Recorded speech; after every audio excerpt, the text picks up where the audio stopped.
Things can't change. Here we stand, across the Potomac from Arlington Cemetery, where heroes who gave the last full measure of devotion rest in eternal peace. And here we stand, just days after a riotous mob thought they could use violence to silence the will of the people, to stop the work of our democracy, to drive us from this sacred ground. It did not happen. It will never happen. Not today, not tomorrow, not ever. Not ever. To all those who supported our campaign, I'm humbled by the faith you placed in us. To all those who did not support us, let me say this. Hear me out as we move forward. Take a measure of me and my heart. If you still disagree, so be it. That's democracy. That's America. The right to dissent peaceably within the guardrails of our republic is perhaps this nation's greatest strength. Yet hear me clearly. Disagreement must not lead to disunion. And I pledge this to you. I will be a president for all Americans. All Americans.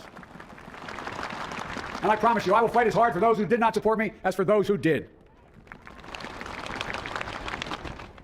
Many centuries ago, St. Augustine, a saint of my church, wrote that a people was a multitude defined by the common objects of their love.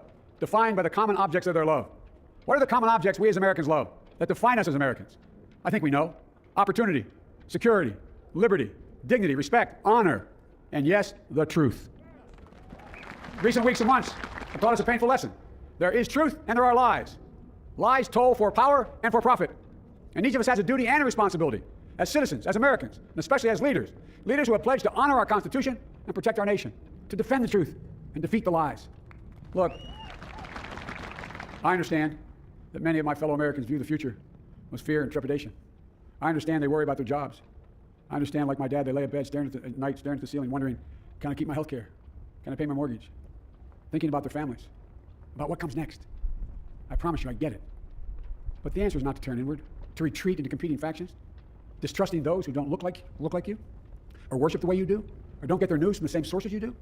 We must end this uncivil war that pits red against blue, rural versus urban, conservative versus liberal.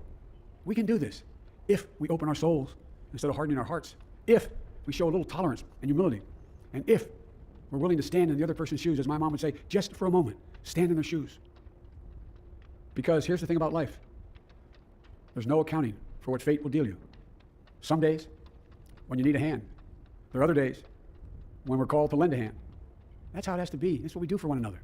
And if we are this way, our country will be stronger, more prosperous, more ready for the future. And we can still disagree. My fellow Americans, in the work ahead of us, we're going to need each other. We need all our strength to persevere through this dark winter. We're entering what may be the toughest and deadliest period of the virus. We must set aside politics and finally face this pandemic as one nation. One nation.